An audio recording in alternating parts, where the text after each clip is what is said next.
जीवन में अगर आपने अपना लग्नेश अच्छा करना है, लग्नेश क्या है?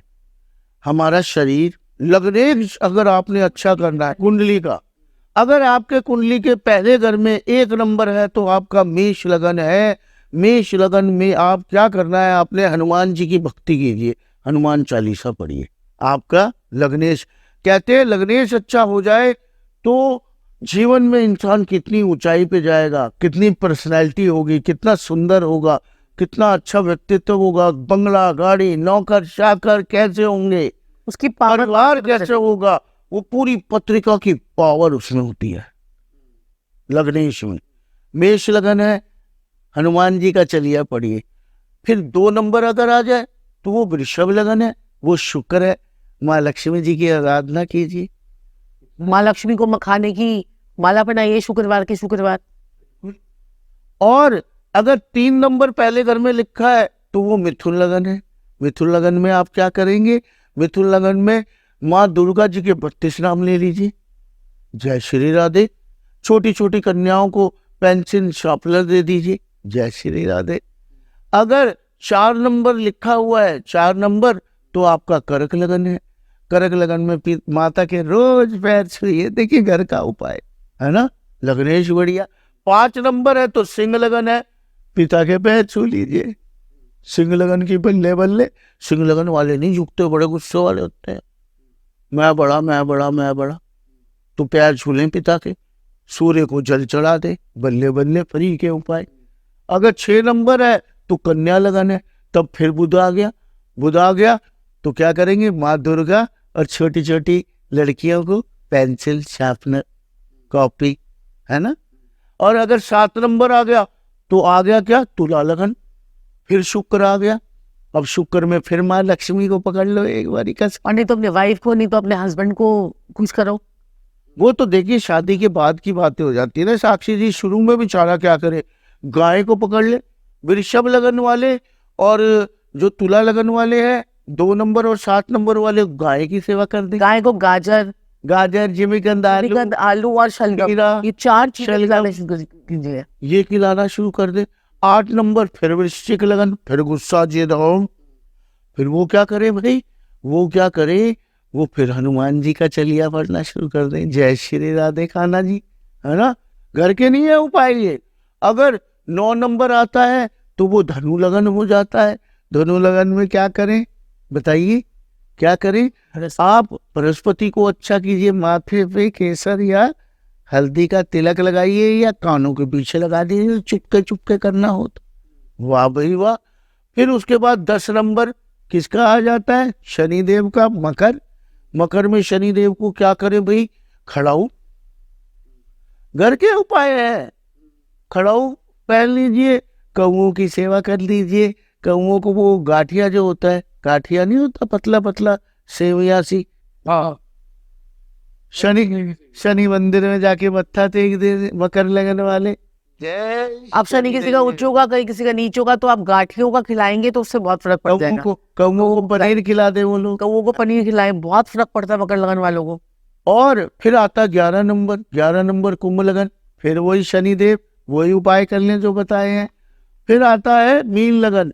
मीन लगन वाले भाई वही दोबारा केसर का तिलक, हल्दी का तिलक कानों के पीछे या माथे पे। कितना सिंपल सा लॉजिक है ना। जो घूम गई पत्रिका, डिचक डिचक डिचक। एक चीज मेरे आया क्वेश्चन, ये मेरा क्वेश्चन है, ये ऑडियंस का कोई नहीं था। संकल्प मतलब हम अपनी लाइफ में कुछ गोल्स बांधते हैं, न्यू ईयर, बर्थडे, कि अब अगले साल तो ये कर दूंगा, ये कर दूंगा, करते हैं नहीं। तो वो संकल्प को कैसे स्ट्रॉन्ग करें कि वो हो जाए? संकल्प आपका ऐसे स्ट्रांग होगा जब आपका लग्नेश स्ट्रांग होगा, क्योंकि जब आपकी अंदर इच्छा शक्ति, और उसके लिए आप आजकल तो बड़े सारे तरीके हैं। एक अपने लग्नेश को स्ट्रांग कीजिए, संजीव जी ने आपको बताया लग्नेश स्ट्रांग होगा। अब आपका लग्नेश पड़ा होगा बेचारे छठे भाव में, तो बार बार संकल्प करेंगे, बार बार तोड़ेंगे, बार बार करेंगे, बार बार तोड़ेंगे, क्योंकि आपके ऊपर बार बार आपके फंसने के योगी बन जाएंगे। और जिनका संकल्प अगर आप लग्नेश बैठा हो 10वें भाव में, वो कहेगा भाई इस साल में 2 करोड़ कमाऊंगा, अगले साल 5 करोड़ कमाऊंगा, अगले साल 10 करोड़ कमाऊंगा, तो वो उनके पूरे भी हो जाते हैं। अब उसके लिए एक और भी चीज है, विजन बोर्ड। विजन बोर्ड अपने विजन बोर्ड को आपको अपनी कुंडली के हिसाब से कहाँ पर लगाना है। बाकी ऑडियंस के लिए मैं आपको बता देती हूँ कि आप अपनी कुंडली दिखाकर अगर आपको बहुत एक स्पेसिफिक अपनी इच्छा पूरी करनी है तो आपको उस डायरेक्शन पे लगाना है। अब जैसे मैंने 3 महीने पहले 4 महीने पहले विजन लगाई थी कि मुझे फेमस होना है और वर्ल्ड ओवर फेमस होना है। अब आप देखो कि फेमस हो रहे हैं ना, तो ये विजन मेरी वो हुई, फुलफिल हुई। तो वो 3 महीने में हो रही है, 4 महीने में हो रही है, 2 महीने में हो रही है, ये थोड़ा सा टाइम लग जाता है।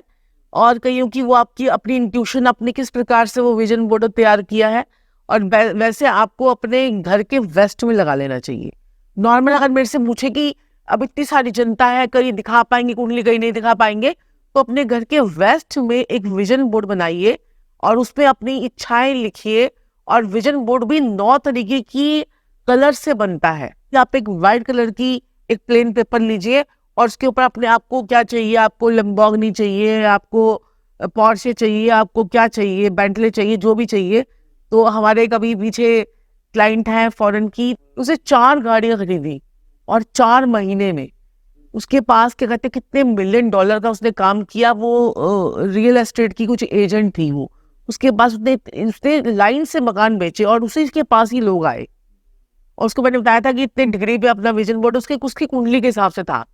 तो बाकी सब पूरी जनता के लिए अपने वेस्ट में अपना विजन बोर्ड लगाइए और सफेद रंग का एक प्लेन पेपर लीजिए और उस बोर्ड बनाइए, 2x2 का बोर्ड या 1x1 का बोर्ड बनाइए।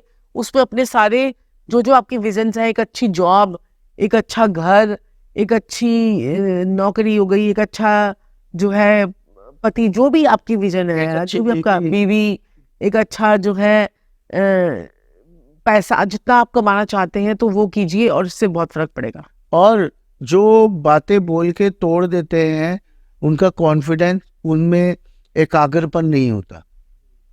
जो ये हर न्यू ईयर को लेते हैं रेजोल्यूशन और उसके बाद तोड़ देते हैं थोड़े दिनों में, मतलब उनका मन मजबूत नहीं है। तो वो कहीं ना कहीं उनका कंसंट्रेशन, उनका एकाग्रता, उनका जो एक होता है विजन, ये सारे हमारे कौन कंट्रोल करता है? चंद्रमा। अगर बहुत ज्यादा आपको ये प्रॉब्लम है तो माता से चांदी की डिब्बी में चावल लेके अपने पास रख लीजिए या लॉकर में रख लीजिए या कहीं पे भी रख लीजिए। इससे आपका चंद्रमा जब अच्छा होगा ना तो आप में एकाग्रपन आएगा, आपका दिमाग स्थिर होगा, आपका मन जो चंचल है ना, चंचल है। अब आपने कहा मैं नहीं पीऊंगा, है ना, फिर उसके बाद आप पी लेते हैं, या मैं सिगरेट नहीं पीऊंगा और थोड़े टाइम बाद और तलब लग गया, पी ले भाई, पी ले, होता है ना ऐसे। तो ये क्या है? कंट्रोल नहीं है हमारे ऊपर। कंट्रोल कैसे आएगा? चंद्रमा से।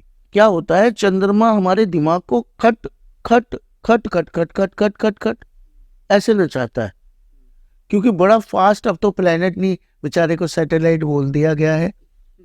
चंद्रमा का बहुत बड़ा रोल है हमारी लाइफ में। तो वो पौने 2 दिन में घूम अगली राशि में 2 दिन ही लगा दीजिए, मूव कर जाता है आगे। चंद्रमा का क्या रोल है हमारे जीवन में कि हमारा जो अर्थ है वो 2 तरीके से घूमता है। एक तरीका तो वो सन के यूं घूमता है, ये सन सेंटर में है और इसके आसपास घूम रहा है, ठीक है जी, ये अर्थ हमारा घूम रहा है ना। मून क्या करता है? मून उसको यूं ही घुमाता है, ऐसे ऐसे। जो 24 घंटे का दिन होता है वो मून से होता है, जो साल होता है वो सन से होता है। जो मून है ना वो उसको यूं ही रोटेट करवा रहा है। अगर ये यूं यूं यूं यूं यूं रोटेट होगा तो यहाँ पे तबाही आ जाएगी। तो मून कंट्रोल कर रहा है ना। तो अगर सन का कुछ पार्ट है तो मून का भी बहुत बड़ा पार्ट है अर्थ को बचाने में। और मून से हमारे यहाँ पे ज्वार भाटा आता है ना, जब मून की वजह से, मून की ग्रेविटी की वजह से, मून की पावर की वजह से पूरे का पूरा सी उठ के बाहर आने को हो जाता है, वाटर लेवल बढ़ जाता है, तो हमारी तो औकात क्या है? हमारे ब्लड को वो बिठा नहीं सकता है। ये डिप्रेशन एंड एंजाइटी ये मून से तो होती है सारी। ये साइंटिफिक रीजन है। अगर हम साइंस और इसको क्लब करें आज थोड़ा सा, अगर आप मेरी क्योंकि लोग ये बातें सुनना नहीं चाहते हैं, माफी चाहूंगा, सबसे माफी मांगता हूँ आपसे भी, ये बातें सुनना नहीं चाहते हैं लोग। हमारा सनातन धर्म, हमारा ये ज्योतिष का ज्ञान हजारों साल पुराना है।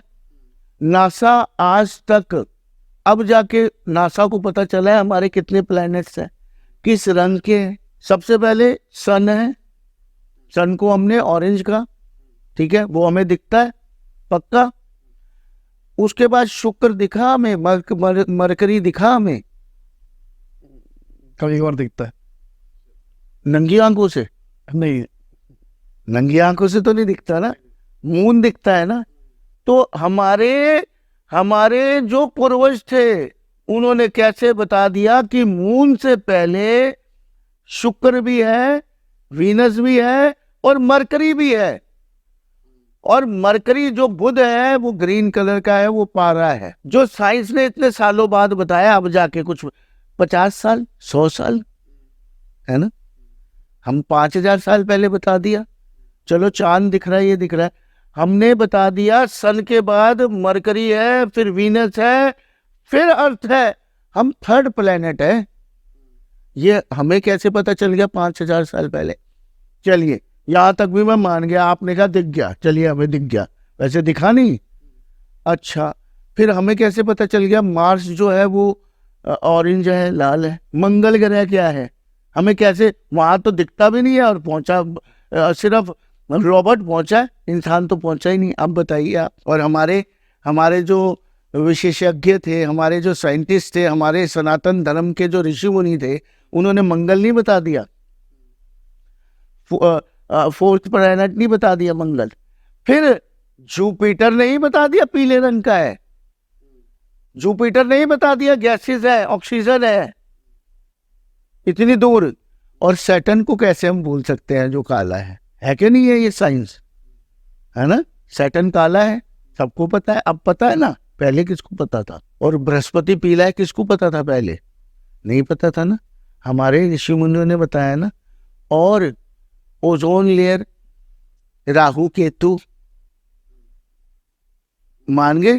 पैरा बैंगनी किरणें, राहु की वायलेट कलर, बोला है ना राहु को, बोला है ना नीला। उन्हें राहु केतु भी पता थे उन्हें, वायलेट किरणें जो होती हैं, है ना। तो ये साइंस नहीं है तो क्या है हमारी? आप खुद सोचिए। शुरू में ही हमने बता दिया था, किसने? हमारे जो ऋषि मुनि थे वो ध्यान लगा के कहाँ कहाँ पहुंच जाते थे। आज तक हमें तो अपनी गैलेक्सी तो पूरी हमने देखी नहीं, हमारे तो ऋषि मुनि एक गैलेक्सी का ब्रह्मांड से बाहर निकल जाते थे।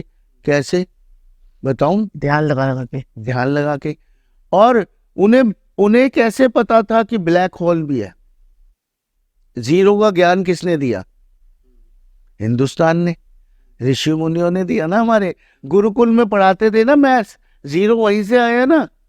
जीरो कहाँ से आया? ब्लैक होल से। ब्लैक होल का साउंड क्या है आपको पता है? नहीं पता होगा। ये आज नासा ने बताया है। जो हमारे ऋषि मुनि क्या साउंड देते थे? ओम बोलते हैं ना। ओम शब्द हमने किसको दिया? शिव जी को। शिव जी क्या है? अकाल, अनंत, मृत्यु के देवता। और ब्लैक होल क्या है? ब्लैक होल में जो चीज चली जाती है उसका पता ही नहीं चलता उसका क्या हुआ। ब्लैक होल में साइंटिस्ट ने भी बताया, उसके अंदर कोई भी चीज जाएगी कुछ पता नहीं चलेगा उसका, वो कहाँ चलेगी, वो कुछ कहीं रहेगी नहीं वो। और मृत्यु के बाद इंसान कहाँ जाता है पता चलता है? सब बातें, मनगढ़ंत बातें, भूत आया, प्रेत आया, हमने बात करी, यहाँ बात करी, सब कहानी है, बकवास है, किसी को नहीं पता। तो हमारे ऋषि मुनियों ने महाकाल को, शिव को शमशान का स्वामी बनाया, है ना। देखिए ना मूर्ति हमेशा, उसके पीछे कुछ नहीं है, मृत्यु के बाद कुछ नहीं है। और उनको क्या साउंड दिया? ओम। ब्रह्मांड में, गैलेक्सी में ब्लैक होल का क्या काम है? सारे तारों को निकलना, सारे प्लैनेट्स को निकलना। मतलब इस गैलेक्सी में मृत्यु कौन है? ब्लैक होल है। जैसे इंसानों में मृत्यु शिव का नाम दिया, महाकाल का नाम दिया। और ब्लैक होल का साउंड भी क्या है? ओम। शिव के लिए भी क्या बोलते हैं? हमारी साइंस खत्म कर दी हमारी साइंस, खत्म, नेस्त तो नाबूद कर दी। ये तो मैं भी बोलता हूँ, साइंस जितना मैं जान रहा हूँ इस फील्ड के अंदर, तो उतना ज़्यादा मुझे लग रहा है सब कुछ साइंटिफिक ही है और सब कुछ लॉजिकल ही है। भगवान भी लॉजिक है, हर चीज लॉजिक। बस ट्रैवल नहीं हो पाया सही तरीके से। और जैसे आपने बोला कि किसी बात को समझाने के लिए कहा गया पीपल के पेड़ पे भूत है, तो ऐसे ही बहुत सारी चीजें डिल्यूट होती हुई सदियों से आ गई, जिसके चक्कर में फिर मेरे जैसे साइंटिफिक लॉजिकल लोग थे वो कहते हैं ये तो झूठ है, पर उसके पीछे एक्चुअली का logic कुछ और था। आपके ग्रह डिस्टर्ब होंगे तभी आपको भूत प्रेत लगेंगे। आपका ग्रह स्ट्रांग होंगे तो आपको कोई भूत प्रेत किसी चीज से डर नहीं लगेगा। आपके प्लैनेट्स वीक हैं तभी तो आपके ऊपर भूत प्रेत का साया है, तभी तो आपके ऊपर नेगेटिव एनर्जी है। अगर नेगेटिव एनर्जी आपके घर में हो तो आपको क्या करना है, अपने घर के, आपने जो भी आप सरफ से पोछा लगाते हैं उसमें सेंधा नमक डालते हैं या आप कुछ भी पोछा लगाते हैं, प्लेन वाटर से भी आप पोछा लगाते हैं, प्लेन वाटर ले लीजिए, प्लेन वाटर में आधा ढक्कन आप विनेगर डाल दीजिए, वाइट विनेगर, और उसके बाद सारा क्लीन अप करवा दीजिए। आपके घर की एक एक नेगेटिविटी कोने कोने की निकल जाएगी। निकल जाएगी। विनेगर में क्या होती है, क्लीनलीनेस की प्रॉपर्टीज होती हैं, उसको आप डालेंगे। जैसे कहते हैं कोक को आप टॉयलेट क्लीनर बोला गया है ना, तो ऐसे ही विनेगर को आप डालेंगे प्लेन वाटर में, उसके साथ कुछ नहीं मिलाना आपने, सिर्फ आधा ढक्कन विनेगर डालना है, पूरे घर को क्लीन कर देना है, और उसके बाद आपके घर की नेगेटिविटी दूर होनी चली जाएगी। बड़े से बड़ा वास्तु दोष भी खत्म हो जाएगा। जब जब हमारी ग्रह दशाएं बदलती हैं तब तब हमारे घर में वास्तु दोष उत्पन्न होता है, और हम जब कुंडली देखते हैं उनके ग्रहों को इतना ज्यादा स्ट्रांग कर देते हैं कि उनका वास्तु दोष जो होता है वो बैलेंस हो जाता है। और कुंडली से ही वास्तु लिंक्ड है। कुंडली से ही वास्तु लिंक्ड है, इसलिए हम उसकी एस्ट्रो वास्तु भी करते हैं। मेरा अगर आप देखोगे ऑफिस की जो एंट्री है, मतलब एक 12.5 डिग्री की एक एंट्री है, मेरे ऑफिस की एंट्री और मेरे घर की एंट्री सेम है। मतलब ये तो इम्पॉसिबल। ये देखो इम्पॉसिबल आपको, मेरे पास ऐसे बड़े सारे लोग हैं, मेरे पास एक क्लाइंट आते थे मानेसर से, ठीक है, उसको E3 E4 की बाय डिफॉल्ट एंट्री घर की, E3 E4 की बाय डिफॉल्ट एंट्री वहां की। मेरा घर सुनो, अब मैं बताती हूँ आपको, मेरा घर नॉर्थ वेस्ट फेसिंग घर की एंट्री थी, जो मुझे ऑफिस मिला बाय डिफॉल्ट वो भी नॉर्थ वेस्ट फेसिंग मिला। तो ये जो आपकी कुंडली के अंदर ग्रह बैठे हैं ना, यही बताएंगे घर कैसा मिलेगा। साउथ फेसिंग अगर नहीं लेना ना तो साउथ फेसिंग में घुसोगे।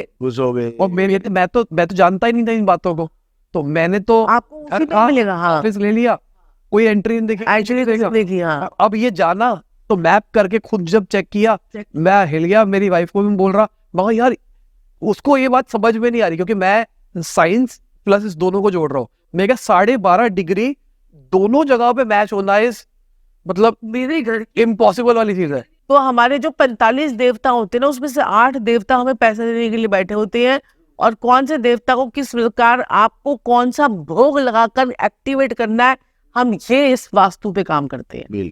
मॉल में आपके नाग देवता काम करते हैं। अब नाग देवता है वो आपके क्या कहते हैं कि अब घर में रोग देवता आपके जगे हुए हैं, तभी तो रोग आ रहे हैं आपके घर में।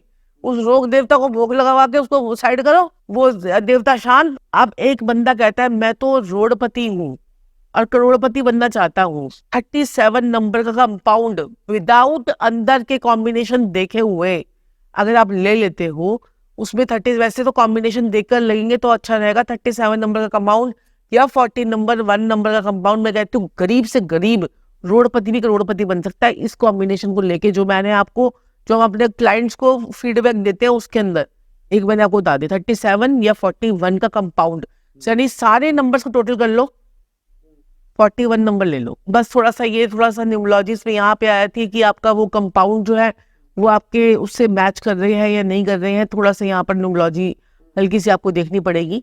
इसीलिए जो है ना, अगर आपके ये सूटेबल है, अगर आपके जो ड्राइवर लाइफ पाथ नंबर और डेस्टिनी नंबर से सूटेबल है तो ले लो, देखो क्या मजे आते हैं। फिर आपने सारे क्वेश्चंस कवर कर दिए, सारी चीजें कवर कर दी, आपने बोलने नहीं दिया, सही बोला आपने।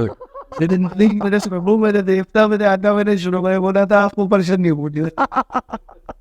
तो सबसे पहले थैंक यू, बहुत मजा आया, बहुत कुछ सीखने को मिला, बहुत सारे मैं कहूँगा रेमेडीज हमको पता लगी, और जितने क्वेश्चंस थे, जितने भी हमारे पास आए थे, इनफैक्ट उनसे ज्यादा आंसर आपने दे दिए। जो क्वेश्चंस नहीं भी आए थे उसके भी आंसर मिल गए हैं। सही बात। तो thank you. Thank you ji, thank you. Radhe Radhe Radhe Radhe. तो इसी के साथ आज की ये वीडियो खत्म होती है। उम्मीद करता हूं आपको मजा आया होगा। लाइक कर देना, शेयर कर देना, कमेंट बताना वीडियो कैसी लगी। बाय, गुड शबा, खुदा हाफिज़, गुड मॉर्निंग आफ्टरनून, जब भी आप वीडियो देख रहे हैं। जय हिंद, वंदे मातरम। इनके लिंक्स मैंने डिस्क्रिप्शन में दे दिए और टैग भी कर दिया है।